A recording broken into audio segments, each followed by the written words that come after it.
Hey, what's up, YouTube? So, I'm here in my room, um, and making another video. And so I was sitting here and I was thinking of a good title for my video. And in order to make this YouTube video, I was like, so I posted on last Thursday, and then I've been consuming content literally, like YouTube content, literally like not even joking, like 4 hours a day, every day, since Thursday. I put my video out and then I immediately thought, okay, so if I want to make another YouTube video that's relevant to what other people are talking about, then um, I'm going to consume as much content as I can. Um, and I really did. I really did watch like probably, I don't know, I can look it up on my phone how many hours I've been spending. I think I go to YouTube, go to my profile, go to settings, time management. In the last 7 days, I've spent 32 hours and 48 minutes. It's right there. 32 hours and 48 minutes. So it was almost 9 hours on Sunday. That's how much time I spent.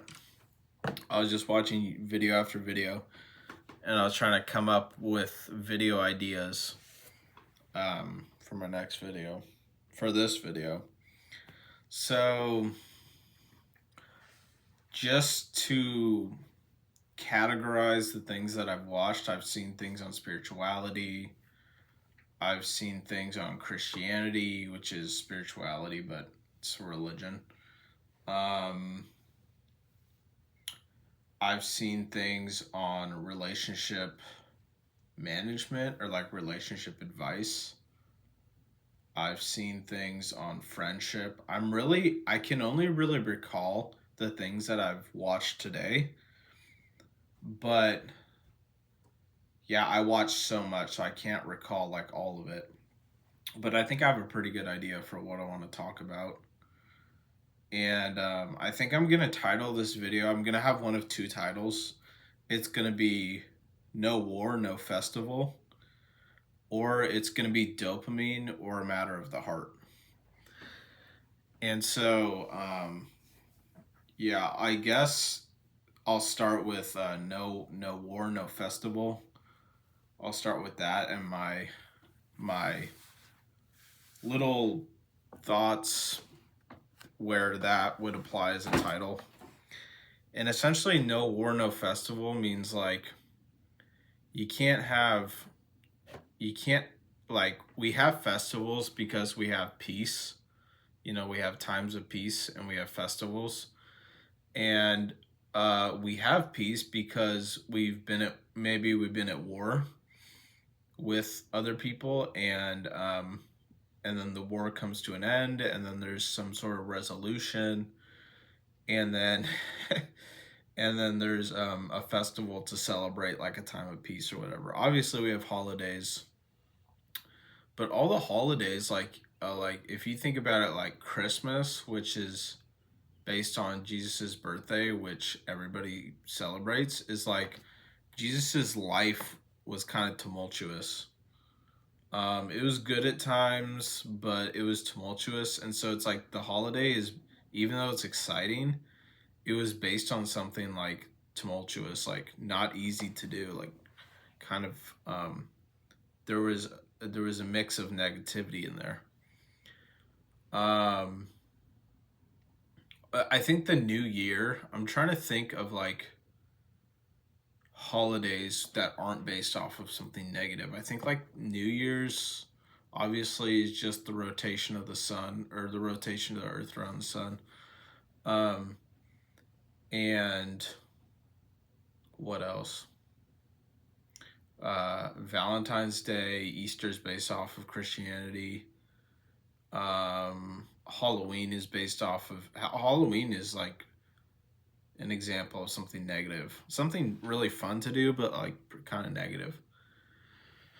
So yeah, you can't have um, you can't have good things without first having a conflict. And I was watching this live stream. I don't know, it wasn't a live stream, it was a podcast. I was watching this podcast, and like I was just watching it like an hour ago, and what I was thinking during this podcast was that reality, or not reality, but history repeats itself, right? So if you believe that history repeats itself, then shouldn't the Old Testament and the Bible come to pass again? Like, shouldn't the events of the Old Testament happen again? Because we're waiting for Christ to come back, but before Christ comes back, there needs to be prophets, and there needs to be miracles, and there needs to be a chosen people in order for Jesus to come back. So I, you know, it's like, wouldn't the Old Testament need to happen again in a real time in the present moment in order for the second coming of Christ to happen? And if you believe that history repeats itself, then I guess that could really happen. The events could repeat. There could be prophets, there could be people called to, I don't know, build an ark, whatever. There could be like some crazy thing going on there, but like that's God driven. But I think we're so disorganized at this point that that's not going to happen, you know? I mean, it makes sense that history repeats itself because it's like we like everything that we have to do in order to survive has to repeat. We have to get food, we have to sleep. There's like the two main things, and we have to reproduce.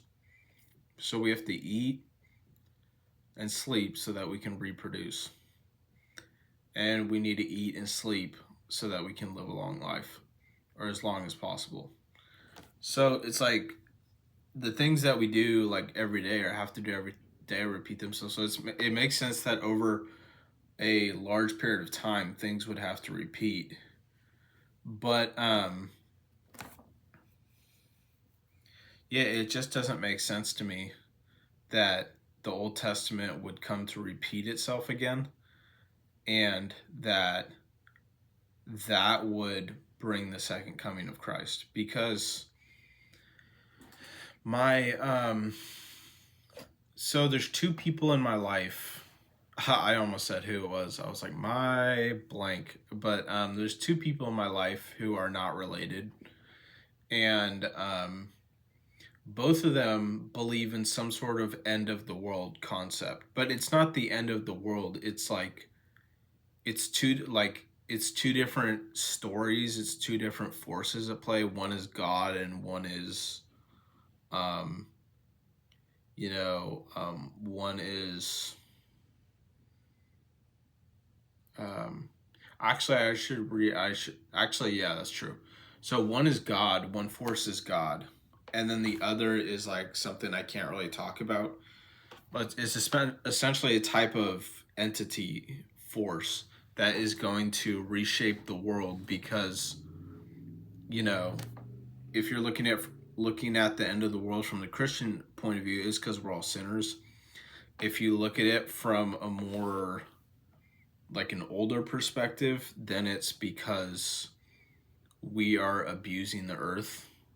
It's not necessarily because we're sinning against each other, but we're abusing the earth. And so therefore the earth will destroy everything that we've created, all the cities, all the technology, everything. And I just think like, are these two ideas from two completely different people related somehow? Because like they're both end of the world concepts essentially, but they're believed from two different ideas, like two different forces, but they're essentially like the same thing. And apparently, like, with this person who believes that God will, save his chosen ones and destroy the world, like whatever. Um, they believe that. What was I? Where was I going with that?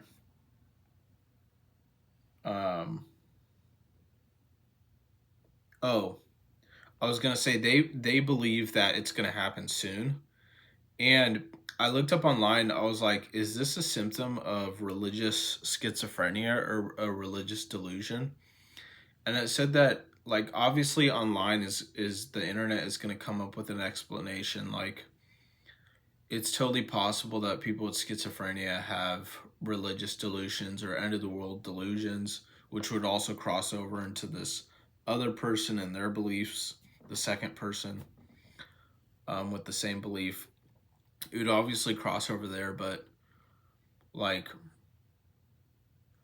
in my personal opinion, I don't think either nature or God has had enough of our shit yet in order to destroy the world. I think we think that we are so bad. We think like, oh, society sucks. Like, we think like everything sucks, everything's bad, politics is bad, this is bad, that's bad. Like, we think everything is so bad, and at a certain point in your life, you probably will. If you think everything sucks right now, in like 20 years, when you're like 50 years old, you're probably going to have a dream or some sort of vision of like the world ending with your God doing it, or with your belief system doing it. And then you're really going to believe that, even though like there's no evidence of it. There's no evidence of that shit. So it's like, whatever we feed into, like whether it's negativity, like if we feed into negativity, that ultimately leads to us believing that the world is going to end because we're so bad. But I think a lot of negativity is based off of illness.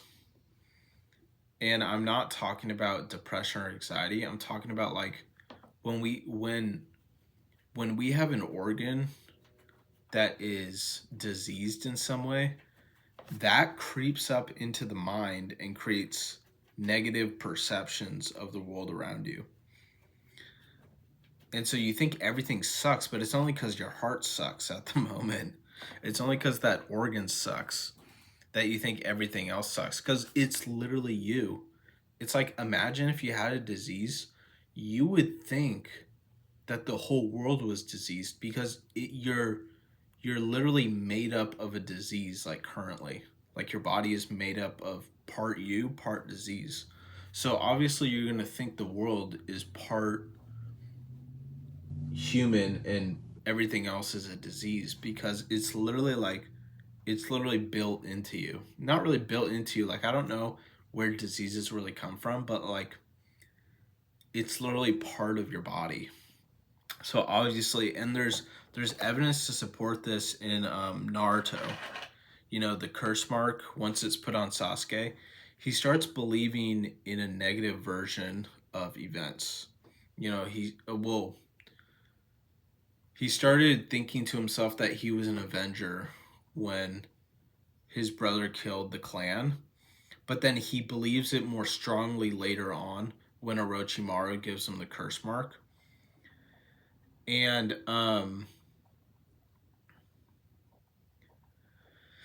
so I think there's evidence that, like, in Naruto, like, there's evidence of like Naruto is kind of protected in a lot of ways because he has the nine-tailed fox, and he has like an enormous amount of energy stored within him.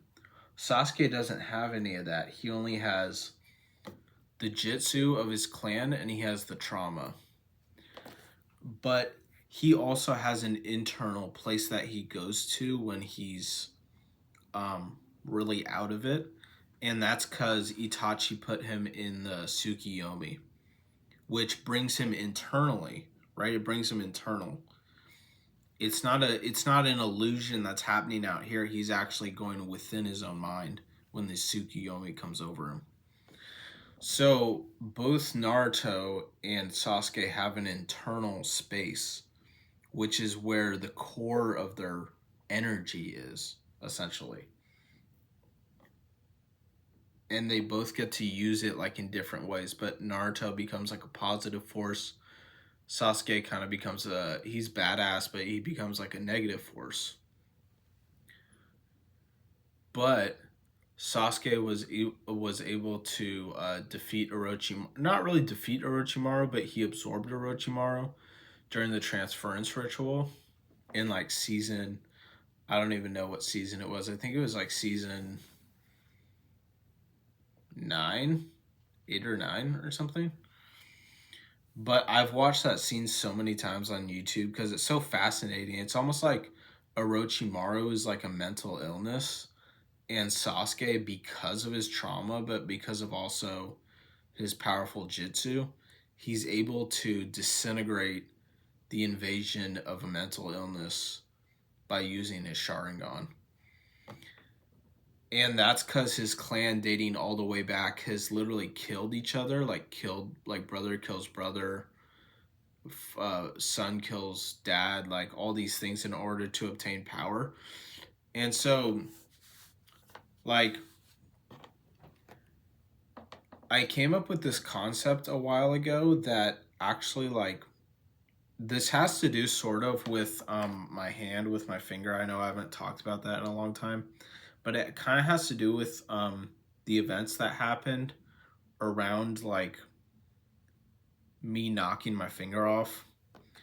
And I thought that maybe the psychosis I went through was a mental illness that was already present in me, and that the pain of losing my finger is like, I imagine it is like a warrior. Like one person is like, it's literally me, but it's like the pain that I went through is embodied in this warrior that's very powerful. And then I think of the mental illness that may have existed. I mean, there's no real proof of it, but it may have existed. It may have developed at some point during school, or maybe after I started smoking weed, like it started developing. And I think of that as a very powerful force, but it's not something that I intentionally created. So I think of something, two warriors, one that was unintentionally created, but has somehow been driven into my life, just like it's driven into a lot of young people's lives. Like it was driven into my life somehow by outside factors. And then I think of the thing that I tried to drive deeper into myself, um, which is still very powerful. I mean, it's you know, knocking my finger with the saw was a choice. And it's a choice that I did to kind of take myself out of a bad situation, but it was also like forcing my brain into submission, you know? And another reference I'll make is like Bleach, like the anime Bleach, like Ichigo when he's training for Bankai, which is like the most powerful state you can be in as a Soul Reaper. Um, he has to force Zangetsu into submission. I don't know if that's a line from a character. I think it is a line from a character. I think it's a line from Yoruichi. She says, if you can't force him into submission in 3 days, then you'll never reach Bankai. And so he ends up doing it, but I think of it as like the same thing. Like I had to force my mind into submission. It had to submit to me, even though I'm using my mind to submit my mind. You know what I'm saying? Like it's only something that I can really comprehend after a lot of time goes by. But it's almost like I was using my mind to submit my brain. Almost like a jiu-jitsu match or a boxing match. Like I had to use my mind to beat my brain. And then by beating my brain, I was able to beat my mental illness. So I don't know if that's too far-fetched and if I'm drawing conclusions out of thin air or pulling it out of my ass, you know? But these are the things that I think about a lot. Or I don't really think about them anymore, but I'm trying to put my real thoughts out on YouTube and not just a story. Not just like a personal story that I want to tell, but I want to put out my thoughts. Um, things that I think about, things that seem like real to me. So I thought that I'd put that out. So, anyways, that's a whole tangent. But the title that I wanted for that was No War, No Festival. Now let's go into is it dopamine or is it a matter of the heart? And so this is something else that has to kind of do with mental illness. But there's these I've come to learn about antipsychotics because I've been on a couple of them in the past like 6 years. I've been on like two or three of them, different ones. I won't really say, but I need to get my vape. I need my vape so bad.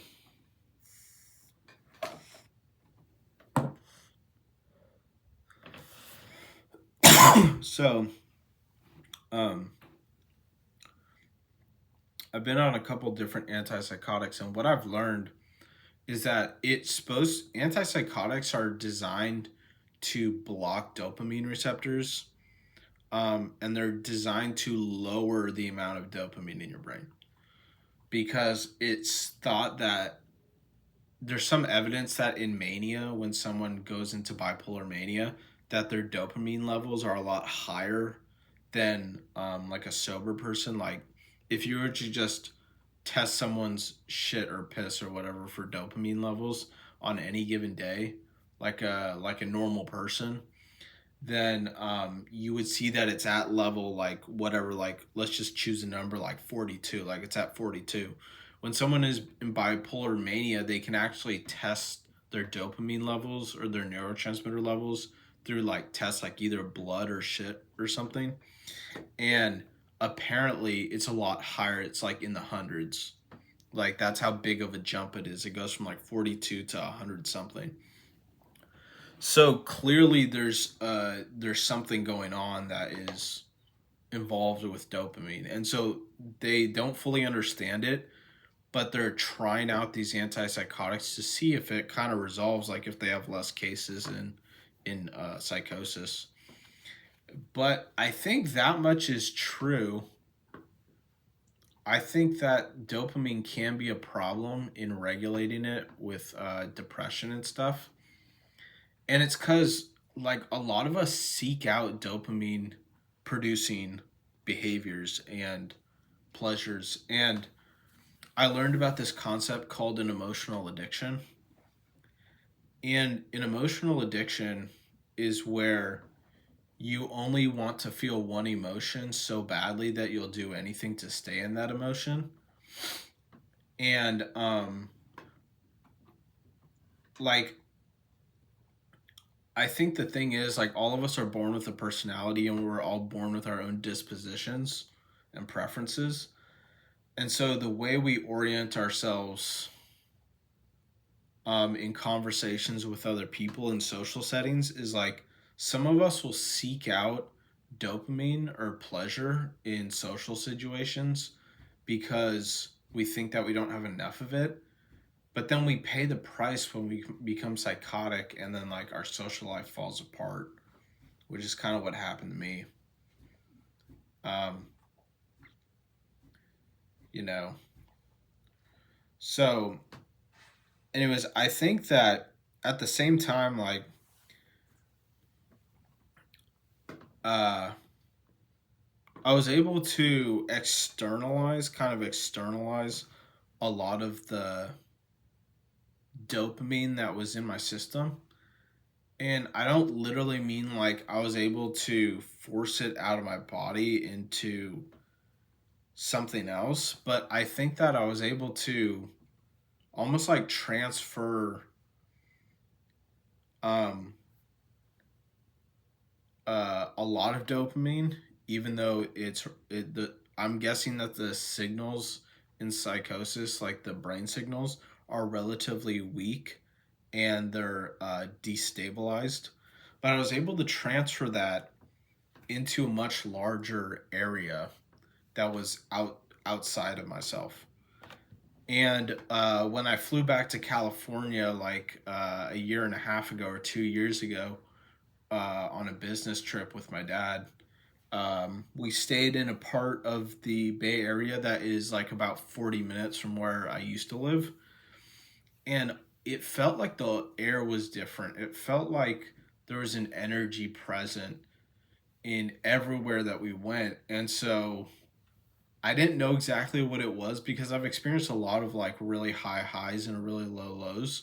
So I was assuming that it was just another high that I was experiencing, but it seemed to be uniform across everywhere we went. Every street we passed, every building we passed, every tree I passed, every even though the weather changed throughout the day, even though the time of the day changed, there seemed to be this uniform, very powerful um, kind of like atmosphere that was present on the ground, and it was present like in the literal like sky, like in the whole Bay Area, or like everywhere I went to in the Bay Area, it was present.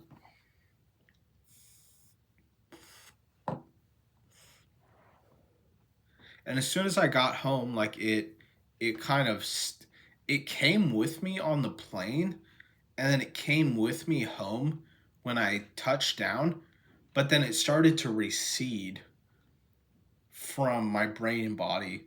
And I think essentially what that is it's like old chemistry. It's like before my finger came off, I think the brain chemistry that I used to have, like obviously it's going to change when you lose like a part of your body, your brain chemistry and signaling is going to change for better or for worse. But I think it was all my old signaling kind of coming back, but it came back to me in a very kind of different way than what I was expecting, which is like because I was hoping that I could go back to my old self after all that happened, the adventures of a psychotic dumbass. I was hoping that after all that happened, that I could somehow go back to a time in my life like prior to all of it and live like stress free essentially. But it's like once you live through that and it becomes a part of you, like there really is no going back to it. At least I mean, I think there is a way, but it's not guaranteed to work. Like it's this idea that been putting together. Like, oh, I could go back to my old self, but it would involve like it would involve some very questionable decisions, and I don't think that I want to go that route ultimately. So I'm just gonna leave my brain chemistry how it is right now, which is fine. Like it's okay. I talked about in my previous video how my emotional feedback has been diminished over time because of antidepressants. But like I'll get off of them in 2 months, and then I think my brain chemistry will remain the same. I don't think I'll be doing it, but I constantly have to remind myself that I am getting emotional feedback because I remember my dreams like so often that I'm like, well, of course there's emotional feedback happening. It just all of it happens while I'm asleep. So it kind of pisses me off. Like, okay, yeah, I get to remember my dreams, but at this point, I'd rather just have it during the day. I'd rather have that emotional feedback during the day when I'm awake. But do I still do the nouns, verbs, adjectives practice? Well, I think it'll always be a part of my mindset. I mean, it is. Let's see, what time is it? It's 4:30 right now, and the sun sets around like 7:30, I think. So I've got about 3 hours until sunset. So yeah, I still am in verbs. I still am in the doing part of my day. That's why I'm making this video right now, because it means I'm doing something. So, but yeah, I don't know. Maybe that was a good video. Maybe it's not. Um, I said some things that I'm really surprised I'm able to talk about, you know. I maybe this video, if you're watching it, you won't think it's really much different than all my other content, but to me, saying it out loud actually sounds a whole lot better than how I used to do YouTube videos kind of before scripting and before putting my real practice out there. You know, putting my real self out there, whatever. So anyways, I'll probably cut the video short here. I might film something else. I'm just gonna, what I like to do after about 30 minutes of filming, like anywhere between 20 and 30 minutes of filming, is I like to stop the video because I know I can always film more if there's more on my mind. But I like to review the video and watch it all the way through maybe once or twice and see if there's anything left I should talk about, or if it would be too much to just put together a longer video. So anyways, I'll stop it here, but if I don't make another video, then peace and love from me to you. Have a good day, eat some good food, spend some time out in nature, hang out with your pets if you got pets. You know, for me, my go-to thing right now to just make myself feel better, not implying that I don't feel good, like I feel fine. I'm pretty level-headed at the moment, but no, Ruby, she's scratching at the carpet.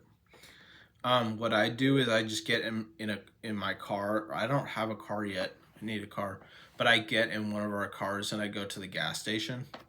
And I found these energy drinks called Bloom energy drinks, and they actually work for me. I don't know what they're doing differently than Monster, Red Bull, or Bang, or coffee. I don't know what they're doing differently because they do use green coffee beans for their caffeine content.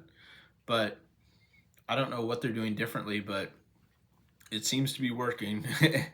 And every time I take it, I get like this little visual enhancement while I'm driving. Like things tend to like be sharper and seem to slow down a little bit.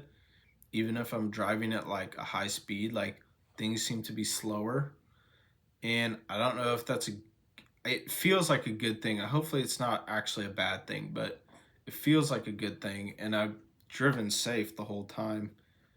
And I just discovered them. So that's a little blessing that I found. So I might go get one after this video. But anyways, peace and love, guys. Bye, YouTube. So I'm back with another video, or second part to this video. And I just reviewed the video I made and I was happy with it. But now I have literally no idea what I'll talk about. Literally no idea. Maybe 30 minutes is my maximum amount of time that I can just speak my thoughts, and then it's gone. And then it's completely gone from the world. But what was I gonna say? I was just gonna say some dumb shit. I was gonna say something like, "Oh, this message is for you." Maybe I should title my video that. I want to make fun of some people. I'll just say that. I want to make fun of some people. I want to make fun of YouTubers. Talk shit about some YouTubers. That's what I want to do. That's what I want to do really bad.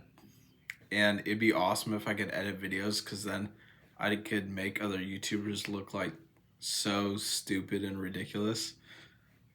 You know? But then it would just be like, it would just be meme kind of energy, which is like, I want it to be my humor and not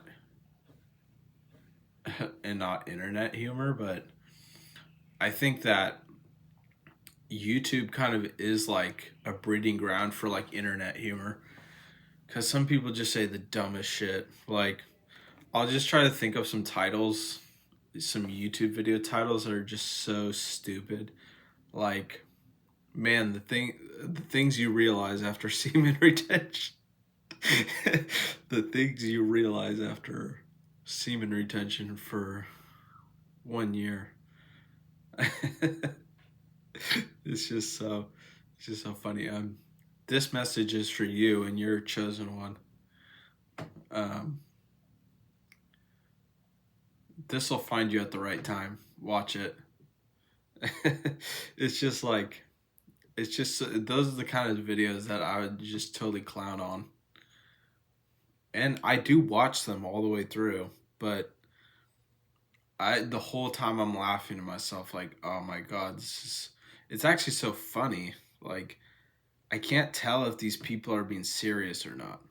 Like the semen retention thing, like, okay, I get it. Like, you actually went that long on semen retention, but like, it just went quiet in my house. My mom's downstairs. It went quiet, so I'm not sure what that is.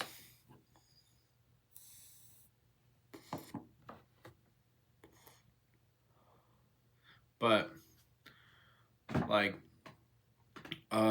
the "you are the chosen one" sort of like videos, I'm just like, I can't tell if they're being serious or not. Um, I have no idea what the context of those videos are. I don't know where they get those kind of messages from. Like, and people who think they're channeling stuff, like, I guess I could say that I don't really believe in that. But then it's like, where do we get creative ideas from? Well, we get creative ideas from the source or whatever. I don't know. There's so many different types of people out there. And different, what's the saying? Like, whatever floats your boat. It's like whatever you need to make YouTube videos, whatever kind of shit needs to come out of your mouth in order to make a YouTube video, like, whatever, just make it happen. But that is some, if I could find some way to terminate those YouTube channels from existing, I probably would. Because I'm just like, what the hell are you even talking about? Like, this doesn't make any sense. Or they're just covering the same, like, or it does make some sense, but they're covering the same ground they covered last video or last week. And they're just rearranging the concepts so that it sounds like a different video.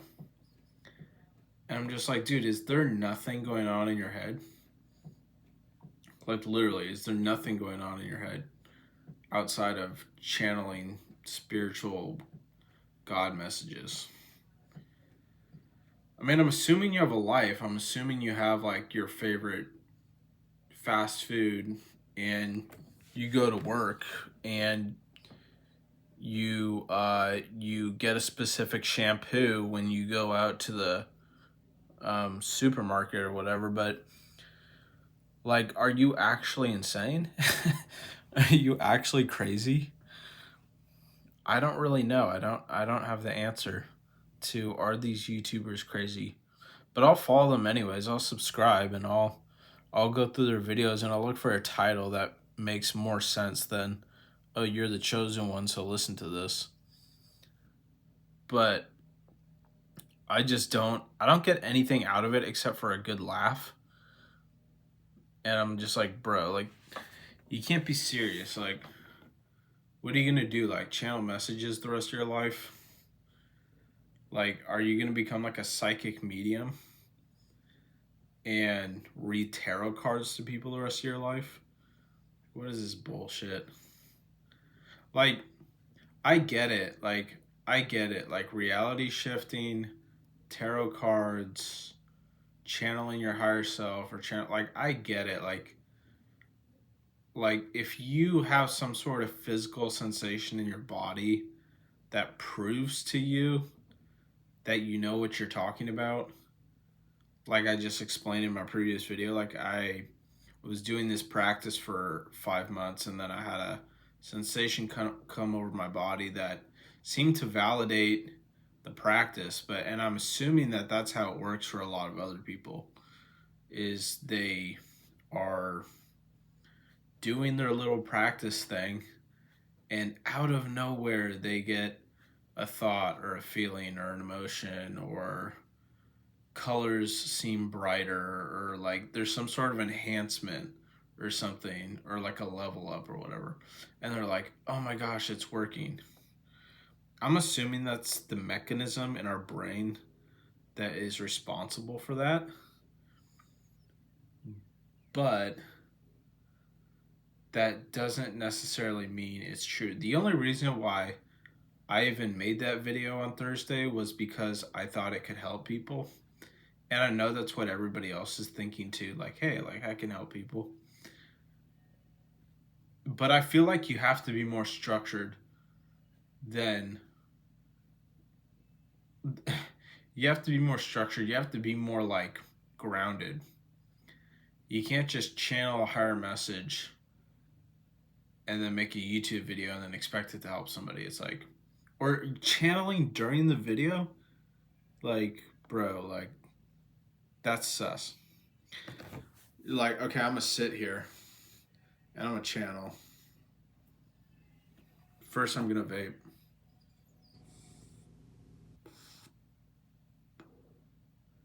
Oh, I just saw a spirit. Came out of my mouth.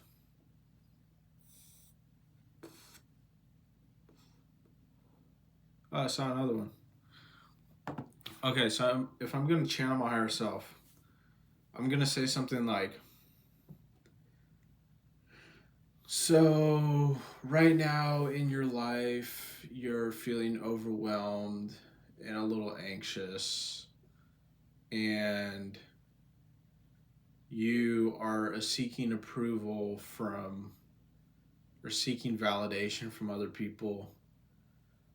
But the reality is that you're shifting into a higher state of consciousness, and you just need to ignore the haters, and you need to eat high vibration foods, become vegan,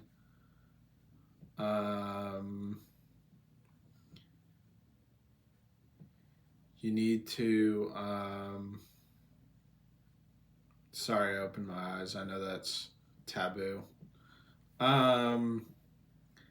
You need to you need to talk to your mother and set a boundary with her because she's intruding upon your personal space.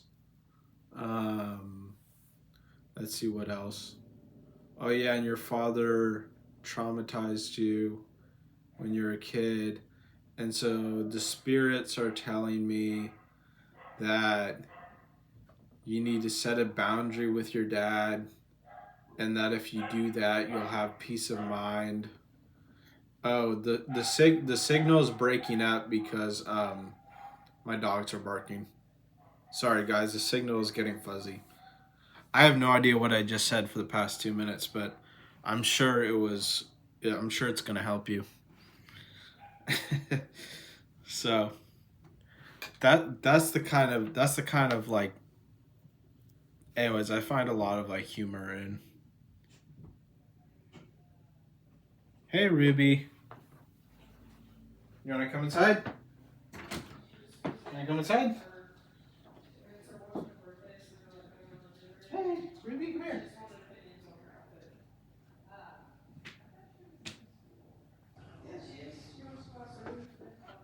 Scrap, you wanna come in?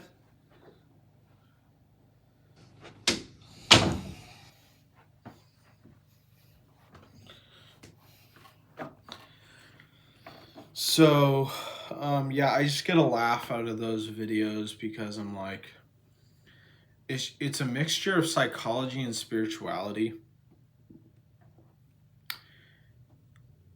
Let me say this.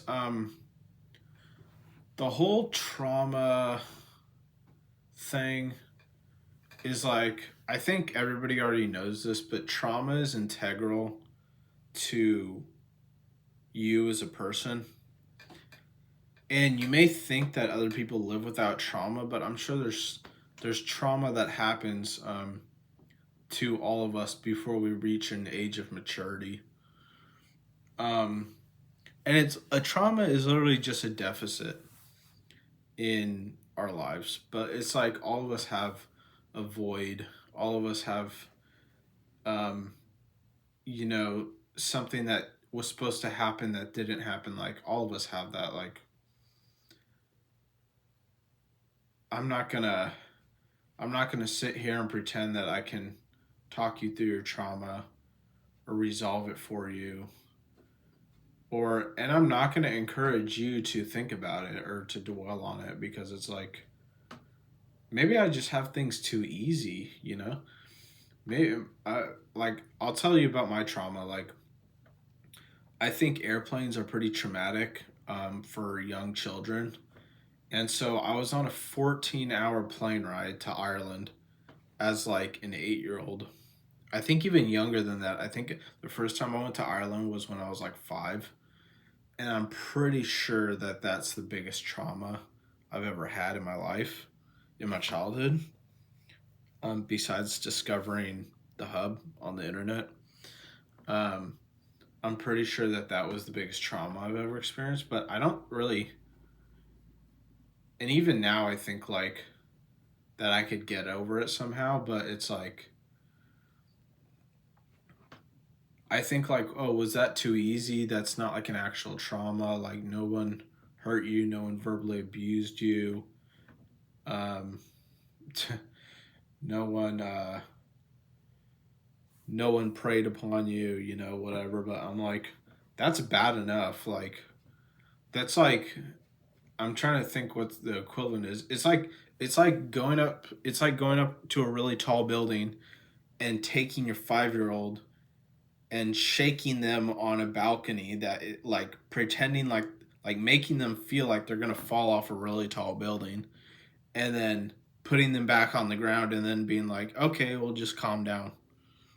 You know, just calm down. It's not that big of a deal. Like, that's obviously going to traumatize them. And planes are really no different than just really high places. Like, you may feel like contained, but it's like, as a kid, I don't think I felt contained at all. I think I was freaking out for about 14 hours. And then the thing is like you have to come all the way back. So in total, it's like 28 hours. And like you're even as a kid, like I went through like insomnia because it's like your sleep gets all messed up after a plane ride. And adults are able to handle it better because, you know, you could drink alcohol or take a medicine or something, or like walk it off. But it's like, as a kid, like you don't know how to verbalize that. You don't know how to deal with it. And so it just ends up being like traumatic. So that's my trauma. If you were on a plane ride as a kid, you might understand. And if you don't like planes, then maybe you understand too.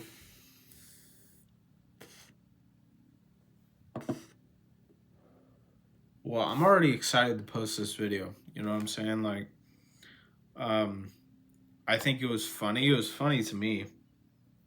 Like, this video so far has been funny to me. I think I've said enough, but what else? What else could I say? Um, yeah, if I did make fun of YouTube channels, like specific channels, I'd probably never go into specific channels because that is actually kind of mean, and I'm not inherently a mean person. So I wouldn't go into in fact, like I'm actually doing these channels a service. Like I'm subbing to them and I'm watching their videos, I'm giving them views, and I am thinking about their like I'm thinking about their content like actively. Like I don't just watch a YouTube video and then go do something else. Like I'll set aside like a whole afternoon to like watch YouTube and then to really digest it, you know, really think about it. And it's like I don't think very many people do that. I think people who post a lot, they are only interested in posting Or there's people who watch YouTube, but they don't like really digest what other people are saying. And maybe that's because like all of us, regardless of our content, like in the back of our minds, we're kind of pissed off, like we're kind of angry because it's like, oh, this social media thing is so superficial. Like it doesn't get any deeper than surface level. And maybe that's how it is. Maybe it doesn't go deeper than surface level. But I think you can find depth in just about anything, so long as you're willing to look and so long as you have the know-how. Like, you can find depth and stuff. I want to make more videos like Dr. K's videos, where he talks about things that he's actually researched. And so I want to make like vlogs with a GoPro. And I want to script my videos, and then I also want to like try and research them, like research topics that I can talk about. But freestyling videos is a lot of fun. So I got notifications. My dad. Hope your day at CVS went well. Good luck getting up tomorrow morning. Good luck getting up tomorrow morning. That's funny because it's like, if nobody wakes me up, then I'll like wake up at like 9 or 10. And he's had to wake me up like every day that I've been on internship. Because like I do set alarms, but I sleep right through them. So literally alarms don't like, because I'm a kind of a deep sleeper. So like alarms don't like, it's funny because like I've had dreams where like I'll set an alarm the previous night, and in my dream I hear music right before I wake up. And it's always someone else waking me up. It's not, and they're like, dude, your alarm like has been going off for like 20 minutes. Like, why haven't you woken up? I'm just like, like I don't know. That's just how I sleep. So, anyways, peace, guys. My vape's on 0, so I need to go charge it. This is boost mode. This is normal mode. This is boost mode. But it still hits even on 0 battery. Watch.